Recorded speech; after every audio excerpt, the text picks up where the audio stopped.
Hello my friends, hope you're well, hope you're fine. Welcome to Hypnotic Masterminds. My name's Karl Smith and it's a great pleasure today to have a friend of mine with me, which some of you may not think he's my friend, but actually we are very good friends.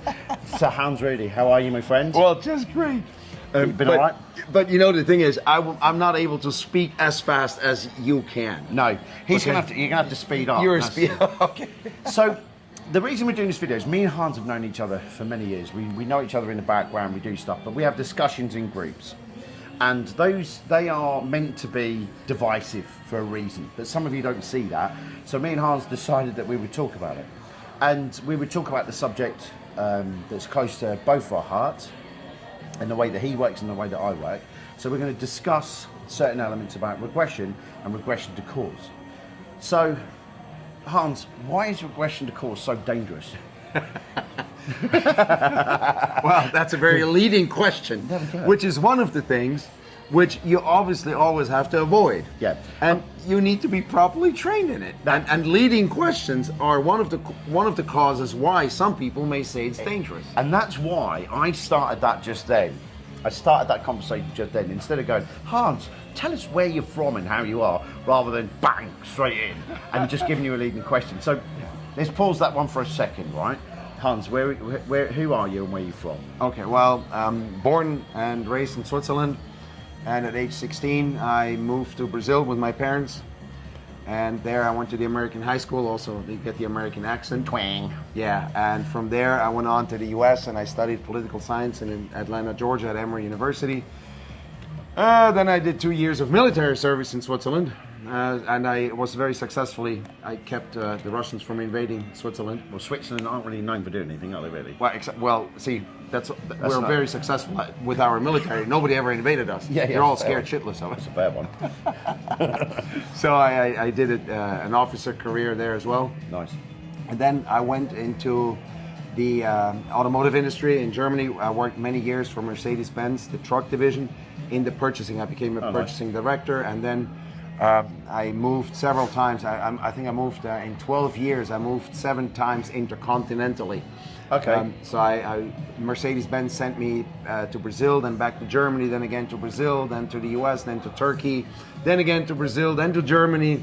And then I had seen it off. I was a global director for certain products and in purchasing, and then I moved back to Switzerland. Good. And hypnosis has been a part of me. When I first saw a hypnosis stage show, actually at Emory University when I was in my freshman year. Oh, right. So how did you get involved with Jerry Kine? Well, I was in Turkey and I was Googling hypnosis stuff, and I found Jerry on one of those websites, and I purchased his products in 1997, 98 around. Right. But I still was fully involved in my career in the automotive industry. And then in 2006, I took his training in DeLand, Florida, the 7-day Omni Hypnosis training, where the core of the training is basically regression to cause. Okay. And I couldn't have imagined, I mean, I was lucky to pick him, because if you've ever met Gerald Kine, and you have, what a personality, what a competence, what a nice guy. I mean, you know, and years of history. And he was the premier student of Dave Ellman. Right. And all existing audios of Dave Ellman were recorded actually by Jerry Kine as a teenager. Oh, I didn't know that. Yes, all of them. And we have a letter at home from Larry Ellman basically confirming that. Nice. Yeah. So, and obviously Ellman stands for regression to cause. And then in 2007, I was invited to become an instructor. And in 2008, I held my first training in Switzerland. Nice. So ever since, I still had 2 years of a transitional phase, moving out of automotive industry. And starting January 2010, since then I haven't done anything else but doing hypnotherapy and teaching. And I've trained like 2,500 Omnis since, just myself. Yeah. In Switzerland, we have probably more than 1,000 or 1,500 by other instructors and in the French-speaking part. And globally, we're close to 20,000 students trained. Nice. So, here's one thing for you. Why regression to cause? Why are you a big fan of regression to cause? Well, you know how it is with many things. It's my first imprint. And when and to be quite honest, when I took Jerry's training, I didn't take it to become a therapist. Right. I wanted to learn instant inductions and learn hypnosis in a responsible manner, so that because I had plans to do stage shows. Right. And so that I would be a responsible stage hypnotist, knowing, where the limits and everything of ethics, and also of whatever you do to these people on stage. Yeah. And then but something happened during the training. It started switching. I'm like, oh my God, there's also the therapy part. And I discovered, I saw Jerry do things in front of the class, that just blew my mind. And so I went home to Switzerland, and I had a big mouth, something that we certainly have in common. That's a fair one. And there comes a guy to me and says, well, does it also work for seafood allergies? And I said, sure, we've got it all the time. That's the phrase we learn at Omni. Right. If somebody comes with a symptom, we say, sure, we have that all the time. So that's what I said. And he said, well, can you help me? And I'm like, oh shit, what am I, but what did I do? I regressed into Cause. That's all, that's basically, aside from, universal therapy and direct suggestions and ultra height, what we teach, that's what I knew. Yeah. And I regressed him, and that story is in my book too. And he was about 4 years old, and he was eating a seafood pizza. So there was seafood involved with shrimp and stuff like that, and mussels, I'm not sure. And at the same time, his grandfather was smoking a big fat cigar. Ooh. And he got ill. Oh, really? He threw up because of the smoke from of the cigar that his grandfather was smoking. To be anchored it to the seafood. Exactly. So the feeling of ill, or whatever you want to call it, actually was the subconscious mind did make like a wrong programming. So you believe in the subconscious mind?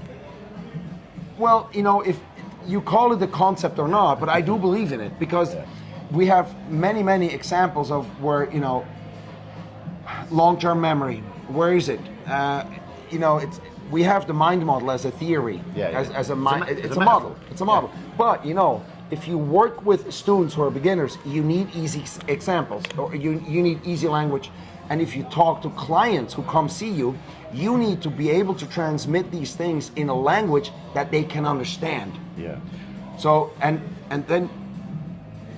so we solved that conflict, that misimprint, that misunderstanding of the subconscious mind, and boom, he was able to eat seafood again. And I was like, that stuff really works. And over the years, I've done thousands of sessions with regression to cause on, whereas I always say, well, fears, phobias, and depression, that's the easy stuff. Yeah. I like to work on some of the more hardcore stuff. So here's a question for you.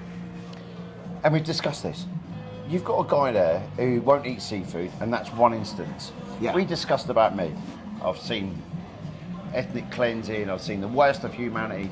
I've seen thousands and thousands, thousands and thousands of scenarios that some people may see just one of those would be the problem. Whereas I've seen thousands, and I feel I'm very good in my life, everything's good.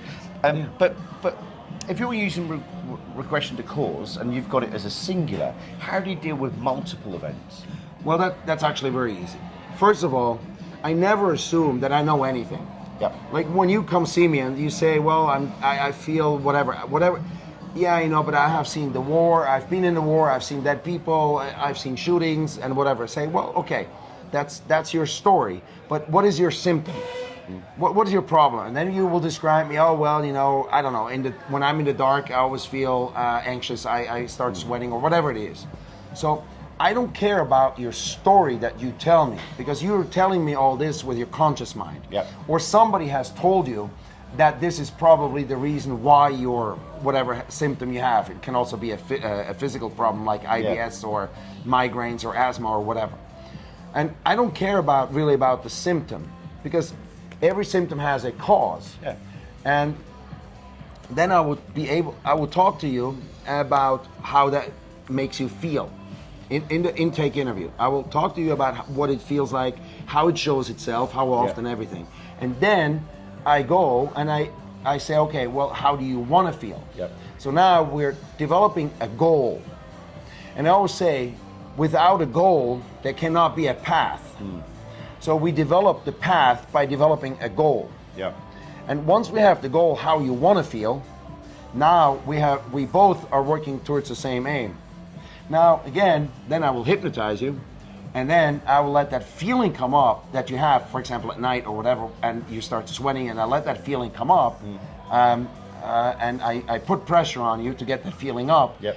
And on that feeling, I will regress you on that feeling back to where we say is the ISE. Yep. Sometimes the brain... Explain IC. Yeah, the ISE is called the initial sensitizing event. There's also SSE, which is called subsequent sensitizing event, and then there's the FSE, which is the final sensitizing event. Imagine a barrel, and you have water being poured on top of, inside the barrel, and there's a outlet, and whatever you pour in flows out. And now there comes an ISE along and acts like a plug. Right. And now that barrel is blocked. And now that's the ISE. Yep. And then every drop that follows is called SSEs. And there can be sometimes an ISE and you're already on symptom level.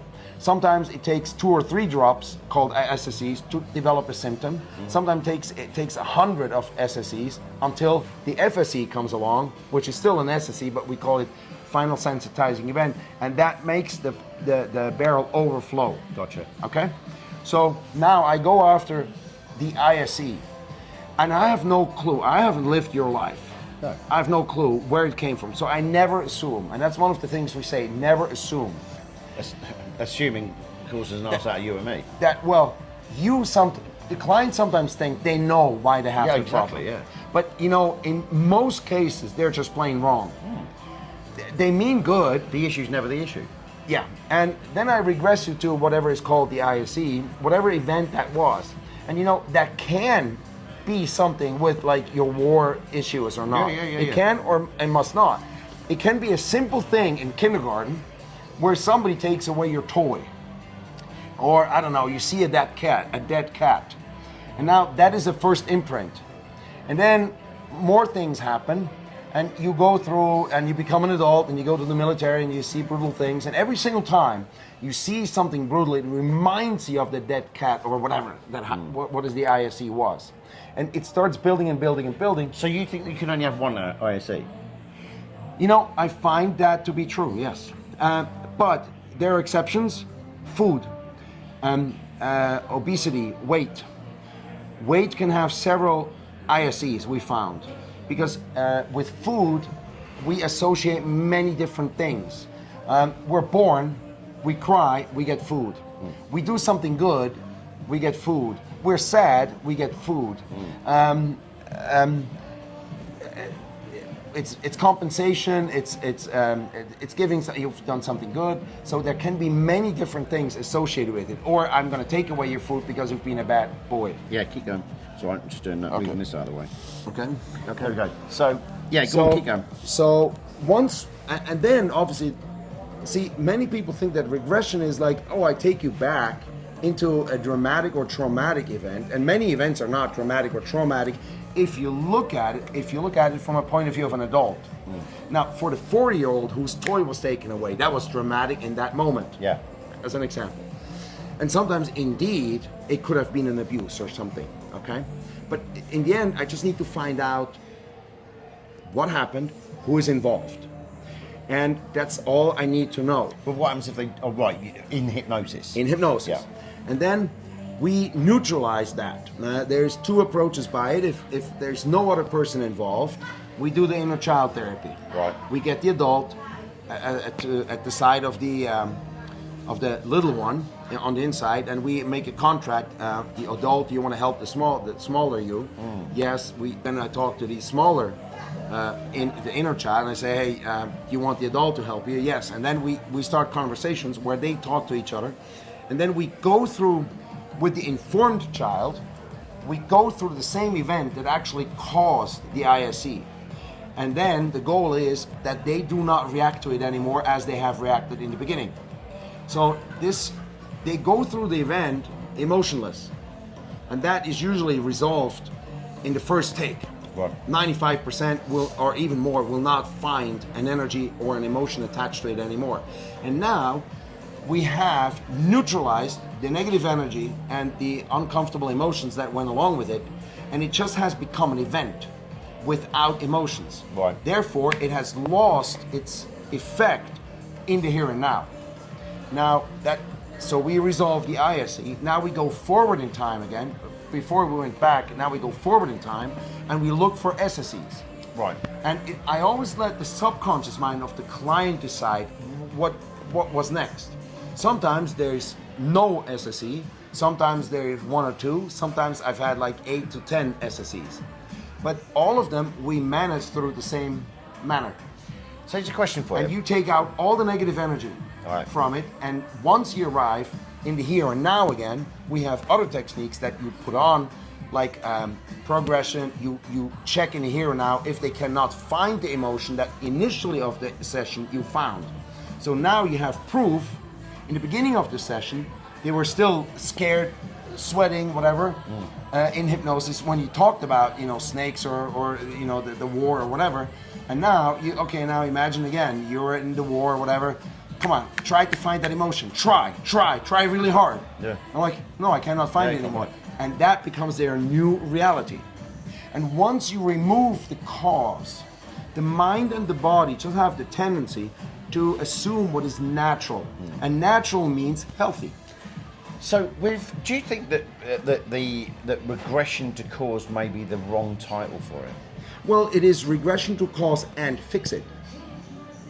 See, many people... That's where the misconception might be. Oh, yeah. Many people forget that there's an and fix it part. Many people, and I found that out over time because I never understood what is their problem. They actually think we take somebody back into a traumatic event and say, oh, see, you were raped at 4. Now you know why. Go home. No. And that's obviously the completely wrong way. But that's not how you do it. This comes down to, and we know this comes down to shit training. This comes down to poor training. We know that because we know people that have been regressed to cause and they've not been dealt with properly. There are people in the UK that go on silly, I'm not going to mention their name, they go on silly acronym courses names. And only 3 letters, right? Yeah, and okay. We're not mentioning that. Anyway, No. And they get regressed back and just left in there in some trauma state because the trainer is incompetent for starters, but then that incompetence is spread to those people there. So you've got all these people that are doing regression to cause.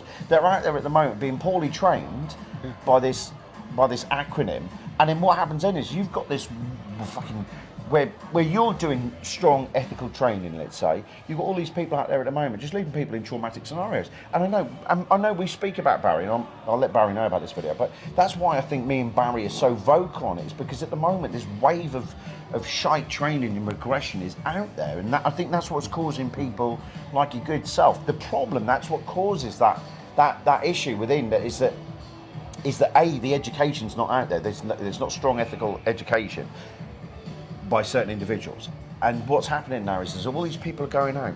Me and Barry, and the reason that me and Barry talk about it, I'll give you one instance. Okay. Is this lady came to us and she said that she'd been to a regression to cause therapist, and during the session, they did the regression to cause, and the therapist said, "Now forgive your father." And she went, "But my father's nothing to do with this," in and out of hypnosis. I'm cutting it back. But okay. They said, "Oh, sorry, now forgive your father." And she went, "But I don't want to forgive my father." And the person was left, not with any explanation, but forgive your father, now leaving the session. And the father didn't show up in an ISE or SSE? Yeah, then why? So when you see... Why would you want to do that? Exactly. Yeah. So my point is, and Barry, me and Barry dealt with this scenario, but this is one of many, where people are being regressed, or the use of regression to cause is being used, and it's not because of this wave of bullshit that's going on at the moment. People are not being trained properly, and they're regressing people back and then doing what I did at the very beginning. Why is this so shit? And they're doing that type of stuff, and they're not dealing with it. They're not fulfilling the criteria of what we would expect of regression to cause. Now, most people, I used to teach regression to cause on my courses all the time, except I've just transitioned down. It's not that I despise regression to cause or I hate regression to cause. We get on really well, but it's just not my modality. And the reason is the more and more I listen to stories that have come along, And I will admit, it's not necessarily the technique, it's the fucking idiots that are out there. See, and that's why I very often on the on your forum, on your mastermind forum, what is it, mastermind? Hypnotic masterminds. Hypnotic masterminds, where I pose those posts which are just say hypnosis, regression is dangerous, is bad, whatever. I'm like, listen, it's like, are all knives bad? No. Are all guns bad? No. No. Regression to cause and fix it is an incredible tool. You know what I always call it? NIPS. I call it NIPS. Go on. Non-invasive brain surgery. All right. Because there is no other tool to go so targeted inside the brain of a client and basically finding those neurons that are connected and that are firing together in order to, and that cause emotions and unwanted behavior and emotions and chemical changes in your body that actually then end up having physical consequences. And you go in there and exactly those parts, you find them through regression to cause, and then you undo those, and there it becomes impossible for them to repeat the behavior or the emotions. So that's why I call it non-invasive brain surgery, because there is no more targeted way of getting at it. And so regression, once you have been properly trained, is a very safe technique. Very safe. And another thing is, very often the client has absolutely no idea where it's coming from. Right. And sometimes finding out why it all started. Oh, the why is important. The why is in terms of, it gives them an explanation for why they have behaved for so long and couldn't do anything about it. Because that energy was always there on a subconscious level. So you, in your presentation, and by the way, I really enjoyed it. I like your style. And I had fun. I just think I'm in a regression right now because I remember his presentation. That's it. Just let it go. Let it go now. And you said, you have a pressure cooker. Yeah. And you let all the pressure out. Yeah. With the techniques that you teach your students. But then you said a very crucial sentence. But the shit at the bottom is still there. You said a crucial sentence at your presentation, and you said that with the pressure cooker, you let all the pressure out, and then people feel a lot better. But you also said that the shit at the bottom of the pressure cooker is still there. Yeah. Now with regression to cause, it's not just the pressure that is being removed, but also what you called the shit at the bottom. Well, I think. And let me give you just another example. When I get the chance to talk to all these people who think that regression is shite. You call it shite, right? Shit, yeah. Now it's like you get the cleanest water in the world, crystalline, clear Swiss water mountain water, and you get the freshest biological tea leaves in the world. Yeah. And you want to make the best and healthiest tea in the world. And you put them all into a cup that's dirty. Right. You always get dirty tea. Yeah. You need to clean out the cup before you can make the cleanest tea in the world. And we clean out that dirt, and you called it shit, at the bottom of the pan and at the pressure cooker. And I use this metaphor that's a little bit different with the clean cup. So we clean out the cup, and all the suggestions and the compounding that follows afterwards, the progression, the gray room technique, the universal therapy that follows, now is clean stuff into a clean cup. Yeah. And now we got again a healthy human being. So I think, to clarify just on that point there about some of the shit, I think a lot of therapists think that they can solve everyone's bullshit in their life. That's my point. Is I don't think you can sort out everyone's shit, because it's a continuum. Well, you have to want it to. I mean, but what I mean is that life has a continuum of shit hitting you. So as you clear out one batch, another thing's going to come and hit you. That's life. Life is always you're being hit with stresses, anxieties. Yeah. So my point is about that little bit of shit at the bottom. It's not necessarily old stuff. It could be stuff that's happening now. I meet therapists who go, Carl, and I bet you've had this. Carl, I saw one of your clients. Yeah. But it doesn't mean that I didn't work. It doesn't mean that I didn't sort their shit out. It just means they've been hit by another wave of shit. And that's Very just possibly, yeah. And Yeah. you know, life is, you know, but as we, you know, I do a session with somebody and they're hit with bereavements, they're hit with other things. And what I mean is that therapy is all about a continuum. You know, you're always literally in a therapy. You should be in a continuously in therapy, but continuously aware that you need to keep clearing your pressure cooker out. See, once you remove the cause and we compound the shit out of the person. Yeah. I mean, the hell out of it. We just know the importance of compounding, and so I'm just cutting Grant off. Okay, yeah, and so that person is a changed person, and we also obviously through the intake interview we understand what are their parameters in the family and business and stuff like that. So of course, once we remove the cause, then we add more compounding in order for that person to be protected against mobbing at the job or against family toxicity and stuff like that, so that they can actually, so that they become so self-secure and self-centered that the things that approach them later on are in many instances are just bouncing off because they're not the same person anymore. And you know how it is. Perceptual changes. With people who are mobbing victims, for example, who are always victims in their life, and you change that programming, they walk out of the office and other people perceive, I cannot treat this person the same way I used to treat that person. And if they do, still do because they haven't realized that a change happened, now this person says, hey, you know what? Shut up or I will knock you out because I don't allow you to ever treat me again like that. So that's a whole bunch of things. That the consequences of removing the cause and you change the person, you have a changed person afterwards. So we're going to wrap it up here because I think we've given enough people. It's 20 plus minutes there. We could sit here all fucking day to be honest. I know we have been sitting all day, but you know. Yeah, we have. But how can people get hold of you? Fairly easy. You can Google me or you go on omnihypnosis.com.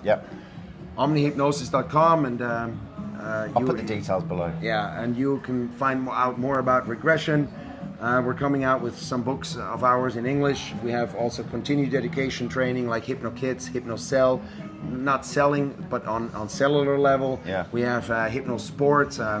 I don't know if you guys know, we are the exclusive mental coaches to the Swiss national ice hockey team. So we beat you guys. Have they got one? We beat you guys in the World Championship. In Prague, and you guys beat us in soccer. So we did actually. We just had that. So I mean, we have tons of professional athletes who actually count on our support, and we have world champions and everything. So we're also very involved in sports, and we're teaching nurses, we're teaching doctors, we're invited into hospitals to teach their people. So we're ISO 9001 certified. Which is one of the highest quality standards that you can get, and we're also very heavily in research. Just check out hypno.science. You will find out a lot about our studies that have just been published. You don't need it. Oh yes, you do. Yes, you do. Because if you want to grow, you need to have evidence. And aside from the results that we produce, which is the best proof, by the way. We still, if we want to really help hypnosis for a breakthrough, because people believe science, and they should in certain aspects, and that's why we create science in order for people who are still critical of hypnosis to find a path towards hypnosis if they're more science oriented or believe more they're doctors or whatever. So we're in China, we're in Brazil, we're in the US, we're all over Europe. And if you want me to come to the UK and teach advanced regression techniques, the ones that really work, and just invite me, you know. Yeah, we'll do. So That sounded mate, convincing. mate. No, we will. We'll bring you over. You know that. We'll bring you over. Thanks a lot for the conversation. You're a really cool dude. I like you, and we always have a lot of fun in Vegas. I know. And we do some drinking together, and we smoked cigars last night. Yes. Oh, my throat this morning. My friends, from me and Hans, I'm going to put all Hans's details down here. At the end of the day, we've figured out that regression to cause is not the way to go, and that science is not a necessity. Exactly. My friends, look, leave your comments below. If you want to reach out to Hans, please do. You know, at the end of the day, if you see banter or anything like that, it's banter. Go with yourselves. Yes. Well, thank you, Carl, for this opportunity. Highly appreciated. That's the way to go. Guys, see you guys later. Guys, go out there, go practice, and when you finish Regress to practicing, pause. go practice some more. Take care, my friends. Be safe. Bye.